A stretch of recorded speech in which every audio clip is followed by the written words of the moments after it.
Now, we had a caller from Georgia, Inglis, and he said to you, what would happen if all your lyrics came true, everything you wrote came true?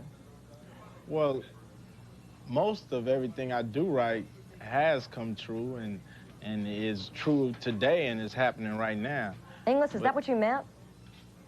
No, I was like, I'm saying on the thing about the Jews, the situation, I understand everything that he coming from with the ghetto and all that, because I was raised in the ghetto. I was raised by a single parent, my mother, and I'm doing all right now. I'm in college. And most people at the age, I'm 19 now, and they say black men only live to be 18. And if you're doing good to live over 18, then that's an accomplishment in life right now at this day and age in 91.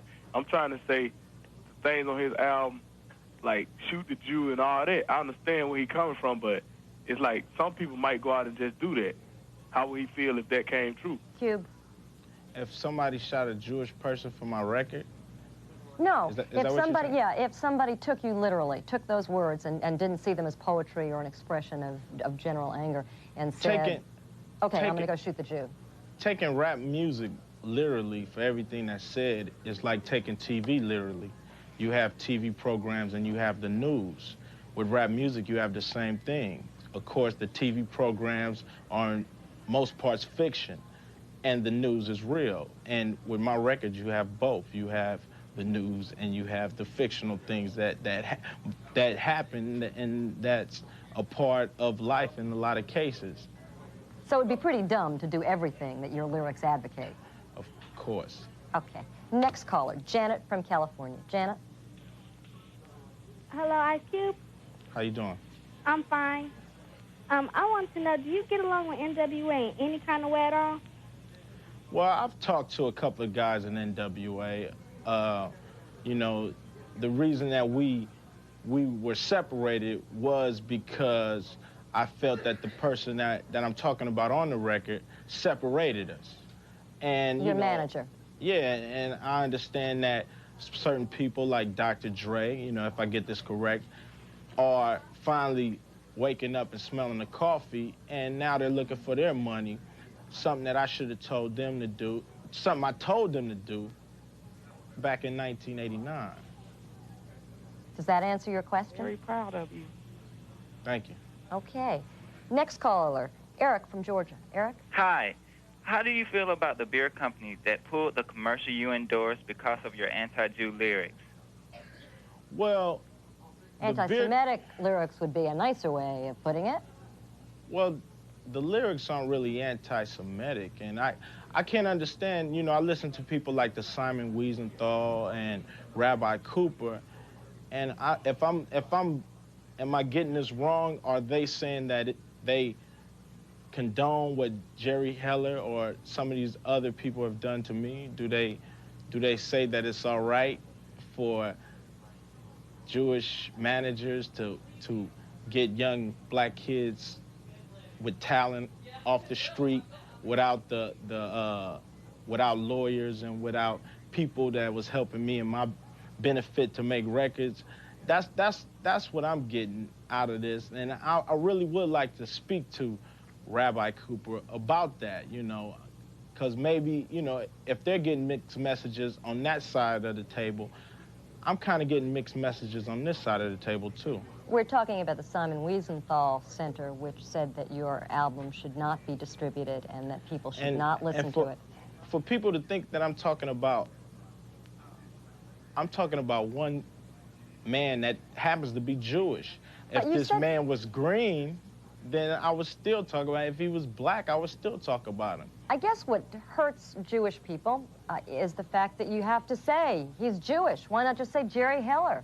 Well, you know, what you end up doing is saying, okay, this guy's a Jew, and you just sort of said it in your answer to this young man. You said, well, are they, as the Simon Wiesenthal Center, saying it's okay for people like Jerry Heller and Jewish managers to essentially exploit young black men? I don't think anybody would say that, but the question, is it okay for Jerry Heller and Jewish managers? Is every manager who is white Jewish? Is every manager of a rap No, not at all, but the Simon Wiesenthal, usually backs the Jewish community. Well, it But speaks what- out what for I'm what it saying is perceives as this. discrimination. No, what I'm saying is this. You know, every time I watch the news, the perpetrator is always identified. If they can't use their names, they identify them. Young black male, this. Young white male, that. Female, this. All I'm doing is identifying the perpetrator who I felt did me wrong. Nothing else, nothing more. Okay, but you understand... For me to be anti-Semitic in the business that I'm in would be economical disaster and suicide. And anybody in their right mind wouldn't do that to themselves. But do you understand why the Simon Wiesenthal Center says, what is he talking about? You know, what is this guy saying? Is he advocating exterminating Jews? People are sensitive about that. Of course, they have a right to be. Okay, Sue from Illinois. Sue, are you on the line? Yeah. What's your question? What I understand is, all of a sudden, black men come out and they're rapping. They're talking about what's going on in the community, and they have to get banned or stickers on their albums and stuff, and they're telling the truth about what's really going on in our community. But a long time ago, heavy metal, you know, like people would rap or talk about stuff, killing themselves, killing other people in their music, and nothing was done about it. Okay, Sue, that's a good question, but we're gonna have to wait for Ice Cube to answer it until after this commercial. We'll be right back.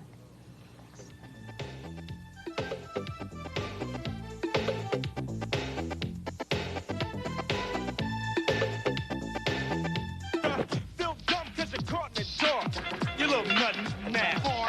Raise up, cause you can't have it back. You say I ain't never got... Ice Cube is here with us. I'm Barbara Nevins, and I'm talking via satellite from our Atlanta bureau, where Ice Cube is sitting mic'd up. Ice Cube. Yes. Sue from Illinois asked why people are picking on you. Why do they pick on black artists when, say, the heavy metal artists advocated all sorts of weird things anyway? Why do you think people are picking on you? Well, you know, a lot of people don't take the time to follow Ice Cube's career and understand what Ice Cube's about. You know, I'm a young black man with very strong views, and I'm not the only one that hold these views about the system.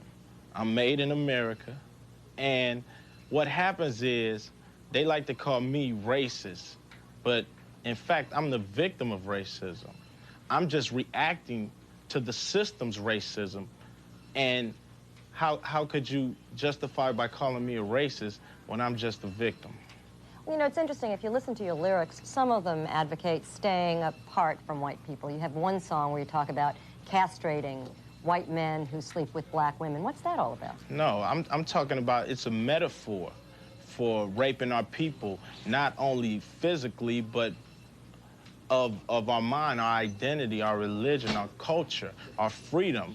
That's what it is. And when I say that 400 years ago, Uncle Sam went over and raped the motherland, Africa, of their people, that's what I call rape. You know, I have trouble because I see the anger out there. I feel the anger directed at me as a white person. You Very see, specifically. Excuse me, you see the anger, but you don't understand the anger. That's the problem. Okay. People don't take time. People think that, you know, the 60s, that we got all the rights that we need and everything is all right. No, you can't give me a wound and just throw a Band-Aid over it. You got to heal the wound, and then we're able to stand as brothers. But by you just giving me a Band-Aid for a gunshot wound is not going to do it. And that's metaphorical, because what you were really saying as just you giving me my alleged rights, suddenly I can't recover. Is that what you're saying? We lost 400 years of teaching, of schooling, of any kind of knowledge of our culture. And we're right now in the process of getting that back through rap music. Okay, Cube, let's just go forward with that. Let's just take it to the next step possible. Let's say I understand. Let's say I really do stop to understand. Let's say I stop to understand and millions of other Americans stop to understand. What do we do next? Is there a future for us together without the anger, and how do we do that? Whites, blacks, Asians, Native Americans? Of course, but it's most definitely on the system. Well, forget the system for a minute, because that's like something that I can't deal with. I can deal with you as a person. I don't know what the system means. Well, I have to deal with the system, and in most parts, the people I deal with are in the system. I'm not talking about the guy next door to me who might be a great guy. You know, I'm not angry with that person. Anybody that's down with the struggle and with what Ice Cube is trying to get out and trying to make people listen and understand our hurt, our pain, our cries, I'm down with that. But just understanding ain't enough. What are you going to do? Well, that's the point. I mean, if we just attack, say, the system, that doesn't mean anything. But if we together say we're going to do something, then we do it. Let's go to another call. Wade from North Dakota. Wade? Hi, Barbara. Hi, Ice Cube. How you doing? What's your question, Wade? I was wondering why his lyrics are so negative, and kids don't, you know, he's explaining everything well, but when kids hear this, they don't logically sort everything out. They take it for what you said. So it's having a negative effect on them. Why don't you write positive lyrics that suggest ways to help things instead of feeding the fire of racism and everything? Do kids take it for face value, or do you take it for face value? The kids that I run across know who I am and know what I'm talking about and is down with the struggle. The people who don't understand or don't take time to understand, they just see it for face value. Okay. Dave from Ohio. Dave? Yeah, I just want to say that I really like the way Cube has changed to kick out, you know, a positive message to the young black. And another thing I want to say is that my man, let my man Cube say what he got to say. Stop cutting him off. And when he says something, you keep running wild with it. Let him speak. Let him say what he want to say. Cube, more power to you, man. Cleveland loves you. Peace. Thank you. Okay. Listen, I can't help it. I just run wild with it, too, Cube. I'm sorry. We have Sharon from Mississippi. Oh, right. Oh, you know, I want to know what was up with, you know, like you said, you cutting Cube off every time he got ready to speak. And, you know, it's like every time he got ready to say something, you'll cut him, you know, cut him short. And I want to know what was up with that. So you seem like you're putting the brother down. I guess I'm just a bad person. person. Cube, you're doing something good, man. I want to know what was up with you and the WA. I want to know if y'all getting back together now. Thanks for calling, Sharon. Hopefully, we appreciate it. Hopefully me and NWA, we can work out our differences and become brothers, because that's the ultimate goal. But they needed chastising, just like in some cases I might need chastising. We're all growing, we're all evolving, hopefully to be a brotherhood and hopefully to become a power in America economically and socially. All right, a power economically and socially. Are you advocating a separation of African Americans? Not at all. I'm advocating unity. That's all I'm advocating is unity, for us to love ourselves and love each other and be able to fit into this society that we were kidnapped into. All right, well, in summing up, how would you do that? If you could give us your philosophy. Through rap music. But what comes next? That's the only way I can do it. I don't have a news station, I don't have a newspaper, and I don't have a radio station. So only way I could do it through rap music. What I have to do is break down all these hopes. See, what happens is America teaches us to want, but only throws us crumbs. And then they get mad when we fight over the crumbs. Well, I guess what people have been asking and what I'm asking is what comes next. You lay it out there and you let people know why you're angry and what the problems are, and then what do you expect to happen? I expect people to wake up, the people to second guess the system. The system, and the reason why you hear a lot of black kids talking about the system, how are they gonna help us out the situation when they put us in the situation? So when I talk about the system, I want people to second guess it, second think it, and take up actions that if they see that the system is failing them, take up actions. Thank you. This is not a physical revolution, it's a mind revolution. Thank you, Ice Cube, man Thank you. of rage. Thank you. Stay tuned next for comedian Dennis Leary.